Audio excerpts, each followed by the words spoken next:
자, 오늘은 3장 마지막 부분을 나누려고 합니다. 4장 1절까지가 이어지는 부분인데 일상이 곧 영성이다 라는 제목으로 말씀을 나눠보려고 그래요. 자, 우리가 날마다 반복되는 삶을 가리켜서 여러분 일상이라고 우리가 부릅니다. 일상은 우리가 살아가는데 그냥 매일의 삶을 가리키는 단어이기도 하죠. 그렇기 때문에 대부분의 일상들은 여러분 늘 평범하고 단순합니다. 지극히 평범하고 단순해요. 또 반복적이기도 하죠. 그래서 우리가 우리의 일상 가운데에서 특별한 무언가를 늘 발견하고 찾기란 쉽지 않을 수가 있어요. 하지만 그럼에도 일상은 늘 내 곁에 머물러 있죠.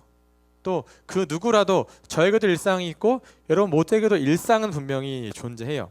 다만 좀 아까 이야기했던 것처럼 그저 그 평범한 일상 속에서 내가 남들과 다른 어떤 특별함을 찾으려고 하다 보니까 이 나만의 일상이 가져다주는 어떤 그런 소중함과 평안함을 우리가 간과할 때가 참 많은 것 같습니다. 그렇기 때문에 여러분들은 언제 이 일상의 소중함을 느끼게 될까요? 여러분들이 언제 어떠한 상황 가운데에서 내 평범한 일상이 이렇게 소중했구나 언제 느끼게 됩니까? 우리가 보통 어떤 억압과 구속, 그러니까 좀 더 이제 쉽게 표현하면 우리가 자유를 누리지 못할 때 우리는 일상의 소중함을 느끼게 되는 것이죠. 내가 누군가에게 내 일상을 감시받고 또 통제받고 그럴 때에는 그저 이전까지는 아무것도 아니었던 일상들이 너무너무 소중했구나, 너무나 귀했구나 알게 되어지는 것이죠. 이 형제들은 대부분 군대에 있을 때 다 느끼지 않습니까? 그럼 군대에 있으면 자유가 없잖아요.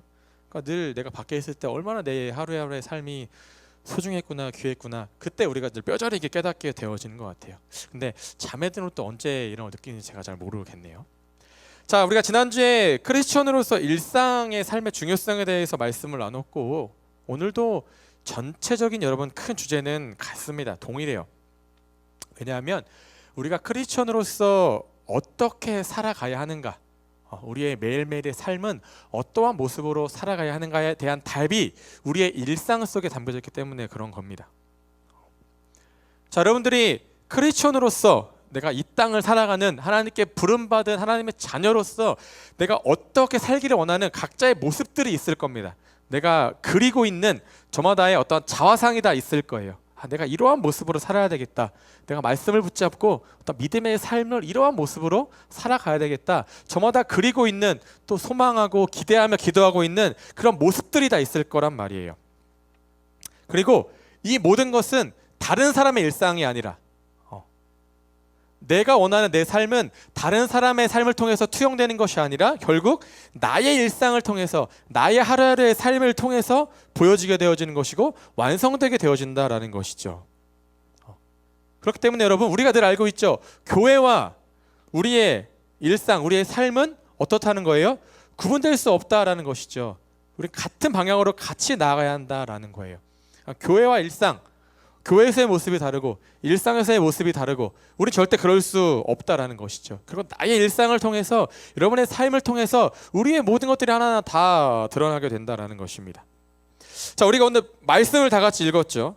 18절부터 4장 1절까지. 여러분도 이 말씀을 읽으면서 이 말씀이 무엇을 말하고자 하는 것 같습니까? 말씀의 결론이 뭐인 것 같아요?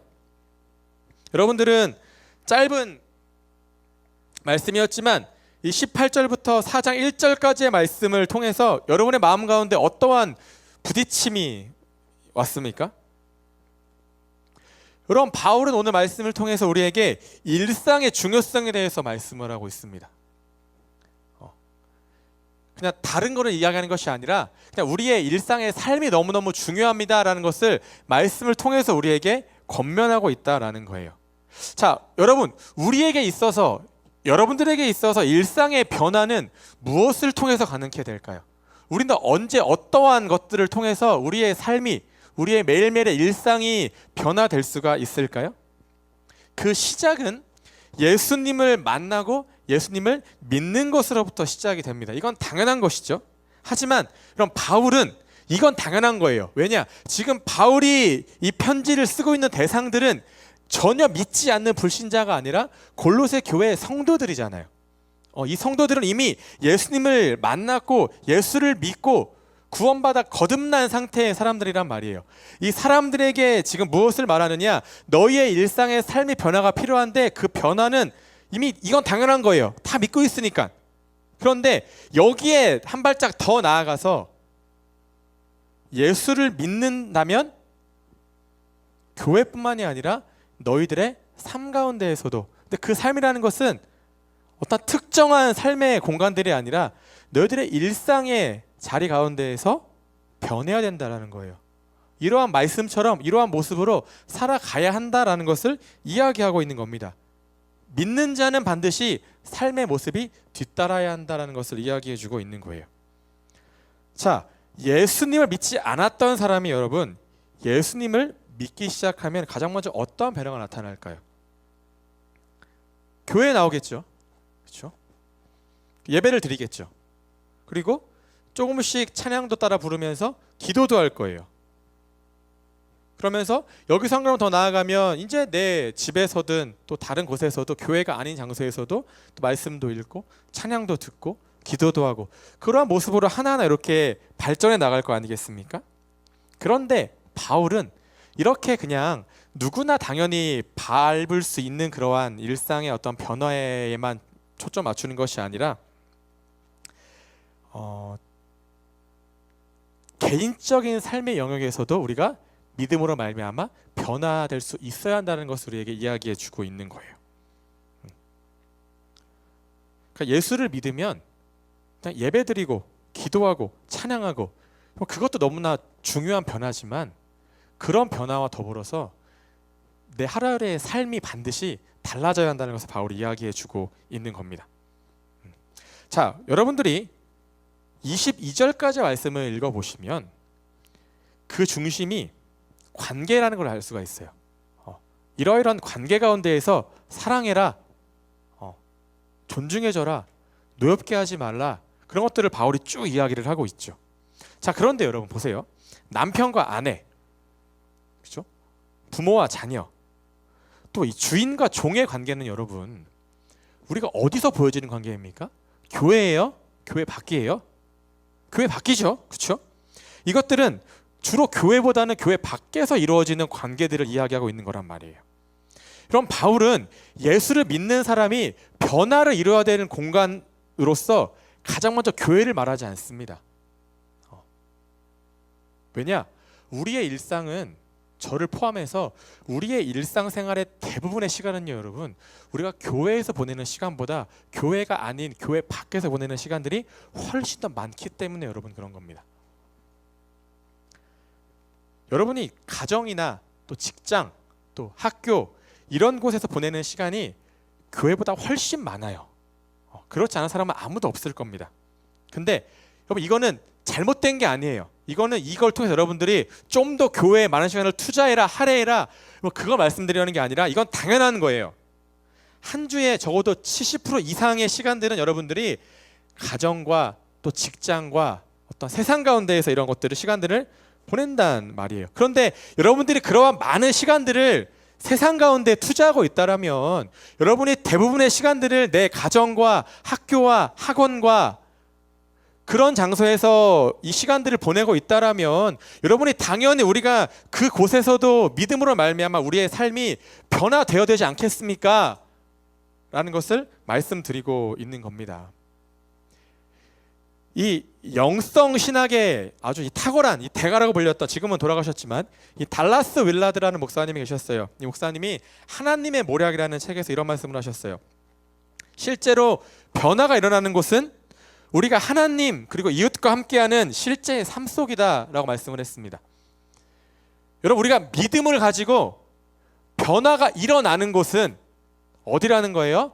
교회가 아니라 하나님과 그리고 우리의 이웃과 우리의 가족과 나의 친구와 함께 살아가고 있는 실제의 삶이라는 거예요. 여러분의 가정이, 여러분의 직장이, 여러분의 학교와 또 학원과 그 모든 장소가 실제적으로 변화가 일어나야 되는 중요한 공간이다라는 것이죠. 그래서 저는 여러분들이, 저도 마찬가지입니다. 우리가 교회 안에서만 변화된 모습으로 살지 않았으면 좋겠습니다. 진짜 변화는 우리의 일상 가운데서 보여져야 되는 거예요, 여러분. 자, 디도서 1장 15절부터 16절까지의 말씀인데 제가 읽어드리겠습니다. 디도서 1장 15절 16절이에요.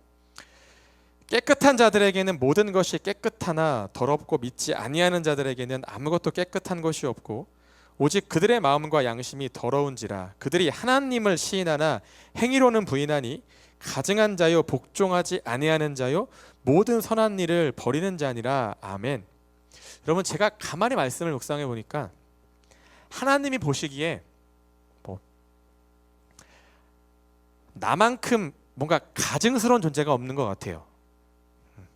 우리가 교회 안에서만 믿는 자로 살아간다는 것이, 우리가 교회 안에서만 그럴싸하게 변화되고 거듭난 자로 살아가는 것만큼 하나님 앞에 불순종하는 모습이 없다라는 것을 제가 이 말씀을 통해서 다시 한 번 더 깨닫게 되었습니다.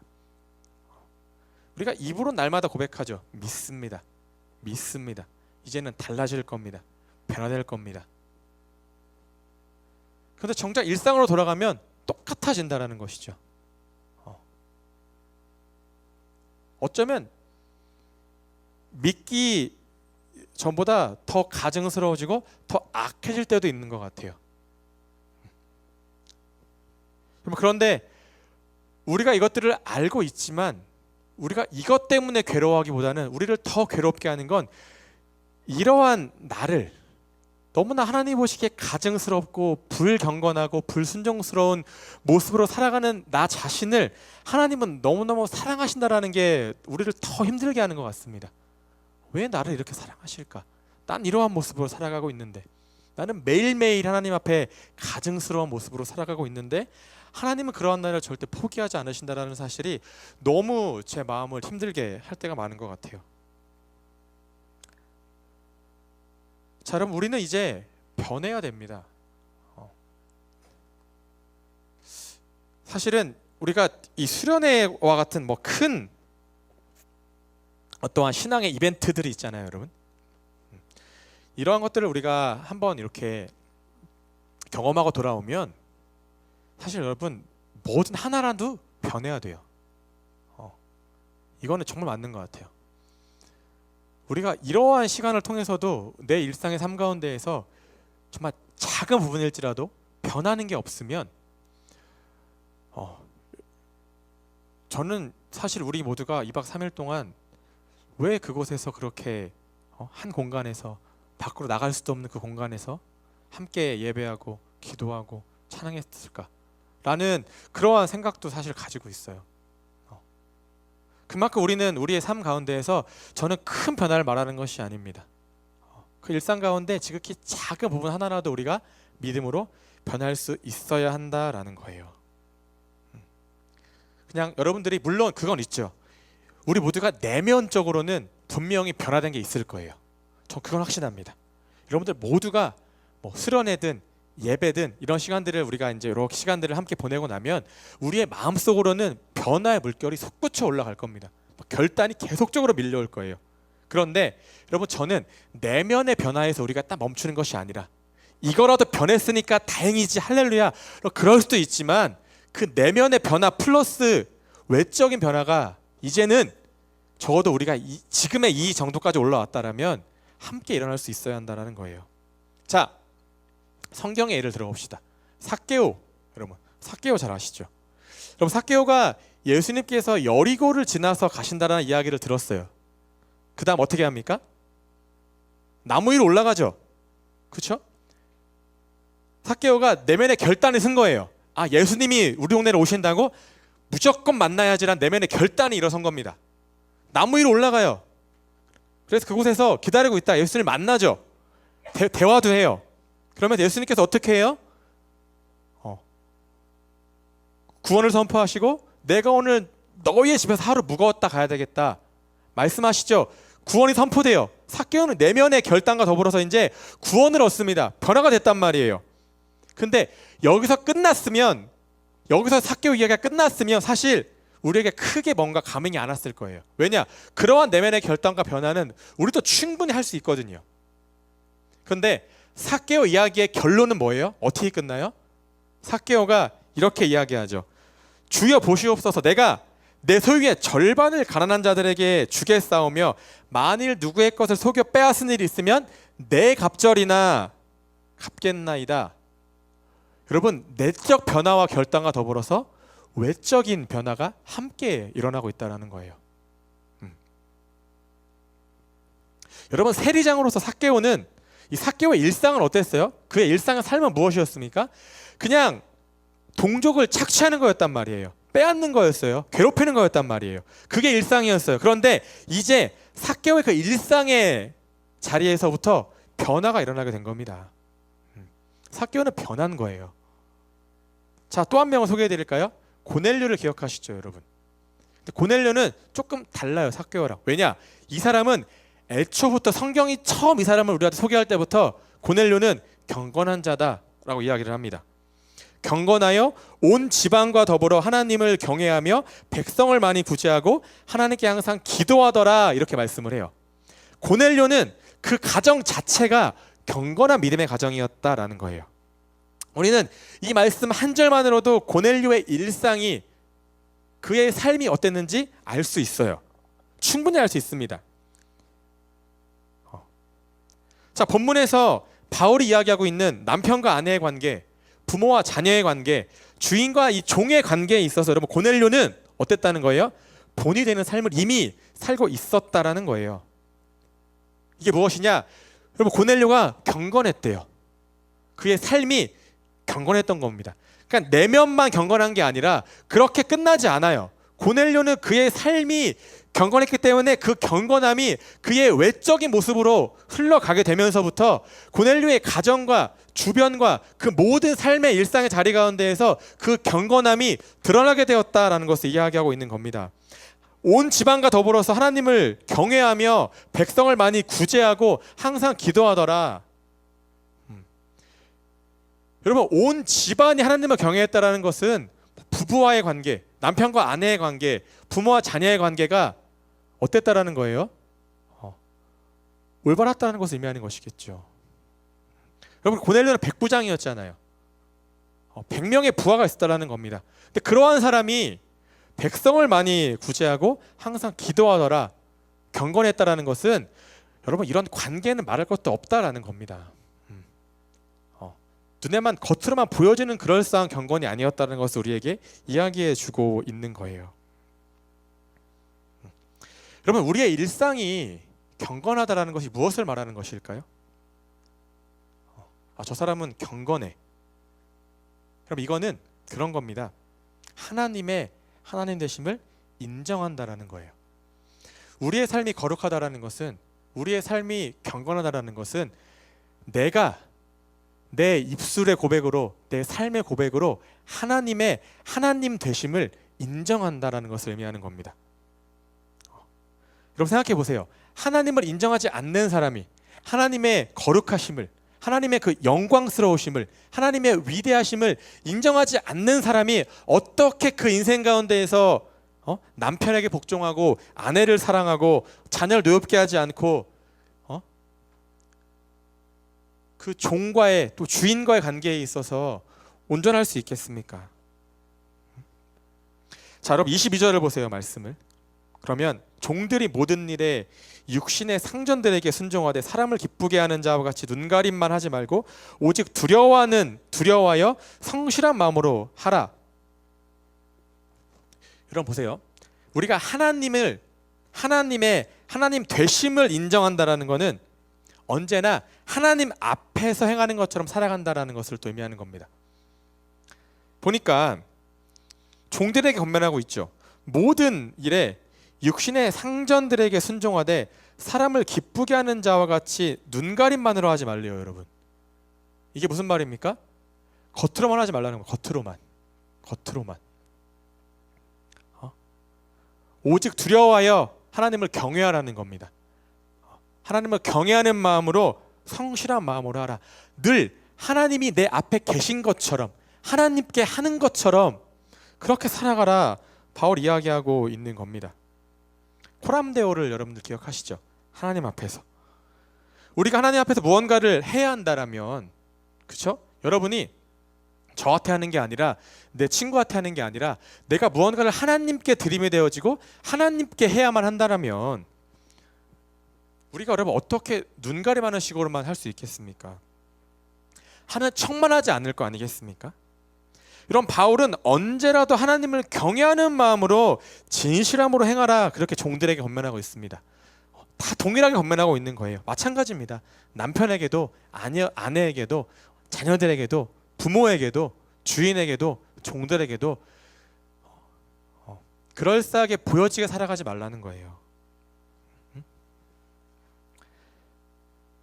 우리의 일상의 삶이 여러분 매일마다 하나님을 경외하는 마음으로 진실함 가운데에서 행해져야 한다라고 바울이 이야기해 주고 있는 겁니다. 그런데 여러분 여기서 정말 중요한 포인트는 무엇이냐면 자, 여러분 보세요. 남편과 아내, 부모와 자녀, 그렇죠?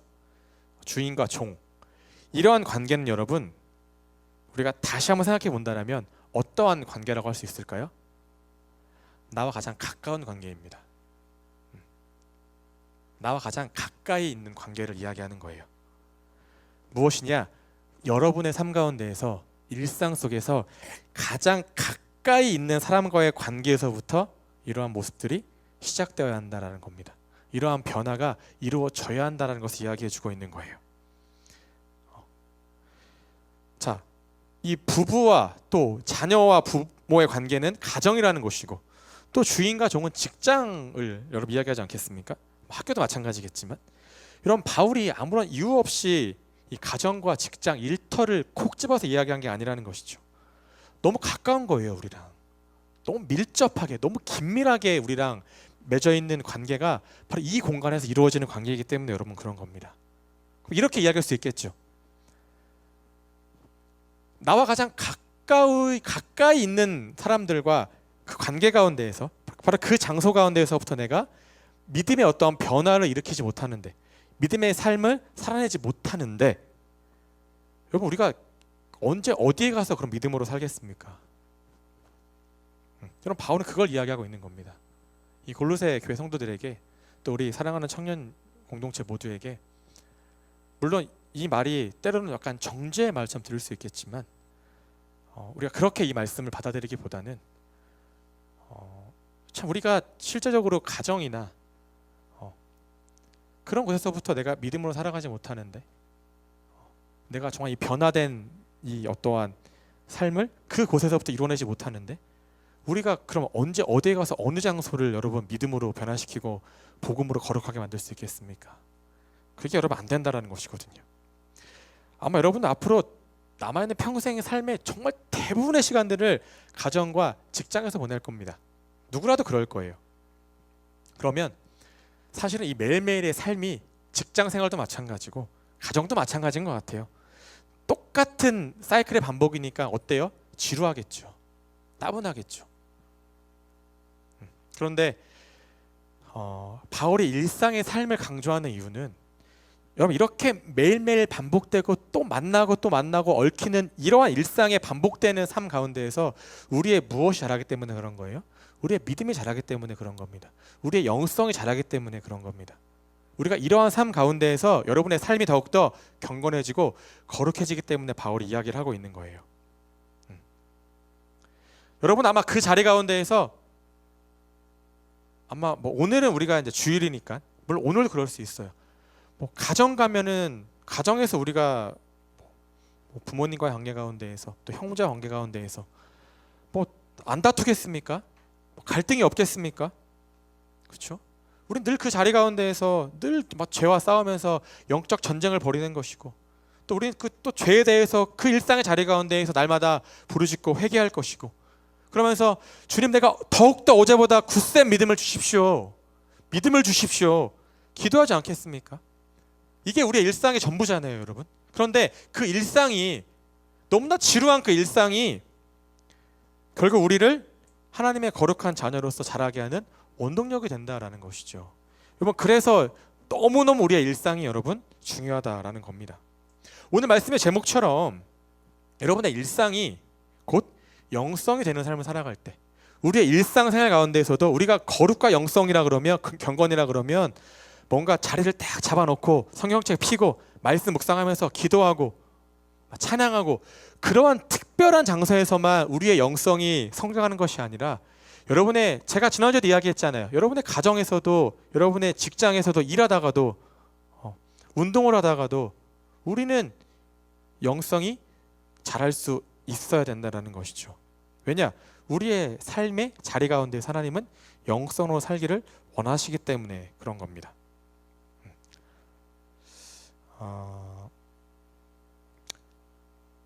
가장 위대한 영화 감독 중에 한 명으로 이제 칭송받는 이 히치콕이라는 분 이름 들어보셨죠?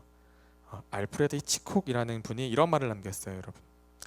영화란 지루한 장면들을 잘라낸 인생이다 라고 이제 참 멋있는 말을 남기셨는데, 여러분 우리가 영화를 봤을 때 재미있는 이유가 무엇이라고 생각하십니까? 왜 우리가 보는 영화가 재밌을까요? 물론 감독의 역량과 배우의 연기 너무 중요하겠지만 여러분, 이 영상에서의 진짜 여러분 중요한 게 무엇이냐면 편집이거든요.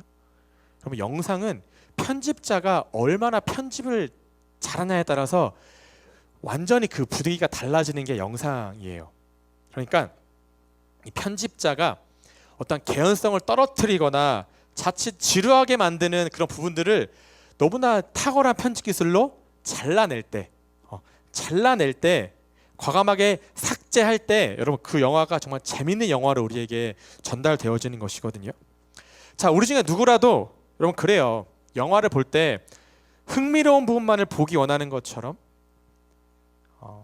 우리의 일상의 삶 가운데에서도 우리는 늘 지루함보다는 어떤 짜릿한 것들을 분명히 우리가 요구할 때가 있어요. 원할 때가 있어요. 날마다 반복되는 재미없고 루즈하고 축축 처지는 그러한 하루하루의 삶이 아니라 그 삶 가운데에서도 뭔가 스펙터클하고 짜릿하고 어떤 자극을 주는 그러한 어떤 사건들이 일어나기를 원한단 말이죠. 그래서 생각해 보면 여러분 경건하고 거룩한 삶은 지루할 수밖에 없어요. 그런데 반대로 죄의 삶은 어때요? 짜릿하죠. 흥분되죠. 하지만 여러분 하나님께서 창조하신 이 하루, 우리의 일상의 삶 가운데에서는 저는 그렇게 생각합니다. 절대로 지루한 것이 없다라는 거예요. 단 하나도 없습니다. 가령 내가 지루하다라고 느끼는 것도 하나님께서 나를 위해서, 다른 사람이 아닙니다, 나를 위해서 준비하신 풍성한 삶의 일부라는 믿음의 고백이 우리 모두에게 있어야 되는 줄로 믿습니다. 우리가 그렇습니다. 찬양 시간은 재밌어요. 지루하지 않습니다. 그렇죠? 그런데 그 이후부터가 문제예요. 설교나 기도의 시간은 지루할 수밖에 없습니다. 정적이거든요. 지루해요. 따분해요. 근데 우리가 그렇다고 해서 예배 가운데에서 찬양과 기도회를 다 잘라버리면, 빼버리고 그냥 찬양만 실컷 부르다 돌아가면 우리의 믿음이 자라겠습니까? 여러분 절대 자라지 않습니다. 여러분들이 매 주마다 주일마다 마커스 제이어스 다 불러가지고 찬양만 2시간 동안 부른 다음에 돌아가면 여러분의 믿음이 자랄까요? 절대 자라지 않습니다.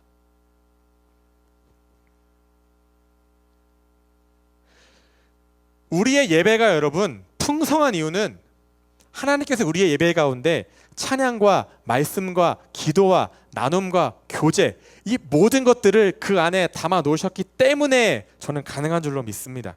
우리의 신앙은 여러분들이 어느 하나만 집요하게 파고든다 그래서 잘하는 게 아니라는 거예요. 여러분 그래서 우리 중에는 그러한 사람들은 없어요. 그런데 왜냐하면 우리는 사실 그러한 어떠한 환경 가운데 좀 떨어져 있잖아요. 이런 대부분의 그런 큰 찬양 집회들은 다 서울에서 많이 하죠. 다 서울에서 이루어지고 있잖아요. 여러분 그런데 이 젊은 시절에 어떤 학생 때와 청년의 때에 그러한 집회들만 주구장창 다니는 사람들이 분명히 있어요. 그러면서 어떻게 이야기해요? 우리 교회 예배는 지루해요. 은혜가 안 돼요. 재미가 없어요. 그래 거기에 가면 자극이 주어지거든요. 재밌잖아요. 근데 그렇게 그런 것에 매여 살아가다 보면 자기 느끼겠죠. 아, 내가 이렇게 감으로써 내 믿음이 자라고 내가 더욱더 경건해지고 거룩해지고 뭔가 영성이 으로 살아가는 것 같고. 근데 여러분 전혀 그렇지 않다라는 겁니다. 그래서 우리가 지루하다고 느껴지는 것들, 예배 가운데에서 여러분들이 누군 좀 다를 수 있겠지만 우리 중에 누구는 찬양 시간도 지루할 수도 있어요. 하지만 우리가 지극히 지루하고 반복적으로 그냥 그런 일상 속에 느껴지는 이런 모든 것들이 결국에는 우리의 삶을 변화시키는 진짜 원동력이 된다는 것입니다. 또 그런 것들이 하나하나 익숙해지고 습관으로 자리를 잡을 때 우리의 믿음은 자라게 된다는 것이죠. 여러분, 제가 요즘에 부지런히 달리기를 하고 있어요. 그렇죠? 거의 매일까지는 무리여도 일주일에 그래도 한 4번 정도씩은 나가서 이제 뛰려고 계속 노력을 하고 있어요. 그렇게 살고 있습니다. 여러분, 근데 제가 러닝을 시작하면서 제일 중점에 두고 있는 게 무엇인 줄 아십니까? 뭘까요? 러닝을 습관화시키는 거였어요. 제가 이제 한 2달 정도 됐는데 본격적으로 시작한 지. 이게 여러분 습관이 되지 않으면 이게 처음에는 정말 억지로 끌려 나오는 것 같았거든요. 집에서 너무 막 몸이 무거운 거예요. 근데 요새는 오히려 이 밤이 되기를 더욱더 기다려지는 하루하루를 살고 있습니다. 빨리 나가고 싶어요. 뭔가 이렇게 그 강아지 키우는 분들이 그렇대잖아요. 강아지가 이렇게 주인이 목줄만 챙기면 환장한다 그러잖아요. 밖에 나가는 줄 알고. 약간 저도 뭔가 그 이제 밤 시간대가 찾아오면 빨리 막 나가고 싶어서 안 달라는 그러한 느낌을 받을 때가 있는데, 그럼 이게 처음에는 부담이었는데 습관이 되기 시작하니까 전혀 부담이 안 되는 걸 느끼게 됩니다. 여러분, 저는 그렇게 생각해요. 우리가 달리기를 할 때, 여러분 러닝을 쭉 뛰어나갈 때 우리까지 아니다, 나를 제일 힘들게 하는 게 뭘까라고 했을 때 저는 숨이 차오르는 것도 아니고 무릎이 아픈 것도 아니고 지루함이었어요. 지루함. 왜냐면은 그냥 아무 생각 없이 계속 몇 킬로를 뛰고 있잖아요. 그러면 사실은 지루해요. 재미가 없습니다. 러닝은 재미로 하는 게 아닌 것 같아요. 그런데 처음에는 그랬는데 이게 제가 습관이 되기 시작하니까, 익숙해지기 시작하니까 처음에는 앞만 보고 달려가다가 요즘에는 계속 이렇게 골고루 주위를 다 둘러볼 수 있는 시야가 생기게 되더라고요. 그러니까 길거리를 뛰기 시작하면 이런 하나하나가 다 눈에 들어오게 되어지는 것이죠. 그래서 이제는 그 한 40분의 시간들이 지루하지 않은 것 같아요. 재밌습니다. 물론 제 아내는 죽으려고 그러지만 저는 적어도 너무너무 그 시간이 재미있는 시간인 것 같아요. 자, 여러분, 당장의 우리의 삶이, 여러분의 일상이 지루하다고 생각될 때가 있죠. 집에 가도 지루하고, 출근해도 지루하고, 학교에 가도 지루하고, 누구를 만나도 지루하고, 그리고 또 그 속에서 내가 나 혼자만 있으면 괜찮은데 우리는 늘 관계로 얽혀 있잖아요. 그 관계도 우리가 이 지루함 때문에 뭔가 막연하고 막막하다 생각이 들 때가 분명히 있을 텐데, 여러분, 저는 여러분들이 그러한 마음에 든다라면 사실은 제가 그러한 것들을 해결할 수 있는 능력은 없습니다, 저한테는. 하지만 이제부터 여러분의 그런 평범하고 지루하고 따분하고 익숙하지 않았던 그러한 여러분들의 일상을 정말 주님과 함께 걸어나가고 주님께 드림이 되어지는 일상으로 바꾸어 달라고 우리 모두가 기도했으면 좋겠습니다. 우리가 처음부터 마음을 다하여서 오늘 바울 이야기하는 죽게 하듯 하는 모든 것들을 다 주님께 하는 것처럼 살아갈 수는 없어요, 여러분. 내가 어제까지 안 그랬는데 오늘 말씀을 탁 듣고 은혜를 받아서 오늘 저녁부터 부모님께 안 하던 순종과 효도하기 쉽지 않다라는 것이죠. 내가 지난 금요일까지 죽도록 미워했던 직장 상사를 여러분들이 내일부터 사랑하겠다, 순종하겠다, 절대 복종하겠다, 그럼 이것도 쉽지 않다라는 것이죠. 대신에 우리는 어때요? 우리에겐 과정이 있잖아요. 우리가 변화되어지고 거듭나는 과정이 있습니다. 우린 천천히 변화될 수가 있다는 거예요. 그럼 그러기 위해서는 마음을 다하여서 주님께 하듯 하는 삶을 여러분의 습관으로 만들어야 됩니다. 익숙해져야 된다라는 거예요. 여러분, 그것이 바로 일상을 영성으로 살아가는 삶을 이야기하는 것이죠. 여러분들이 어떻게 거룩해져야 된다 그랬어요? 말씀으로. 하나님의 말씀으로 우리는 거룩해진다. 분명히 성경 말씀합니다. 우리는 말씀과 기도로 거룩해지는 것이고 말씀과 기도로 영성으로 살아갈 수 있는 것이죠. 대신 여러분들이 무언가 큰 변화, 되게 큰 장소에 가서 일으키는 변화가 아니라 아까도 이야기했죠. 여러분의 가정과 여러분의 직장과 여러분의 학교와 여러분의 셀과 나와 가장 가까운 곳에서부터 먼저 변화되기 위해서 노력하시기를 바랍니다. 그럼 굳생 각오와 결단으로 살아가 보는 거죠. 근데 내 힘만으로 안 됩니다. 반드시 성령님을 의지하십시오. 성령의 도우심으로 내 가정에서부터 직장에서부터 학교에서부터 하나하나 내가 주님 변화되기를 원합니다. 그렇게 결단하고 기도하시기 바라요. 그래야만 우리는 변화될 수가 있습니다. 그래야만 일상이 곧 영성이 되어지는 거룩한 삶을 우리 모두가 살아갈 수 있는 줄로 믿습니다.